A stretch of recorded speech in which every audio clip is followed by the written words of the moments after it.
De volslagen oppositie in Smellingelaan is lulk op de gemeente en zien opstelling hoe de lawaai. Ze vinden dat verantwoordelijk wethouder Marja Krans eenzijdige informatie over de kwestie heeft. Van de Joen is een spoeddebat. De oppositie waagt om dan een motie van wantrouwen niet te zingen. Treien van de vrouwencommissarissen van Tialf binnen opstapt, maar de bouw van het IJsstadion gaat gewoon terug. Dat zei deputair Hans Konst. Anne Hettinga, Joop Atsma en Geert Kuper stapten op omdat ze het risico van de bouw te grut vinden. Ze denken dat het nieuwe IJsstadion duurder wordt als begrutte en maakt je haar zwaarder genoeg de planning. De Tall Ships Races in Haas heeft de gemeente haast 8 ton kosten, maar het evenement wie het yield zeker wurg. Dat zei burgemeester Roel Sluiter. Meer dan 60 Rutte zielskippen kwamen begin juli naar Haas en lutsen goed 200.000 mensen naar de Friese havenstad.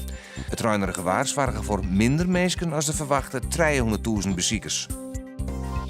Joen en vannacht brede opklarings, het is droeg en het wordt al vergraden. Morgen ik droeg waar, zinneskien, 18 graden en de zuidwestenwind is dan matig en vrij krachtig.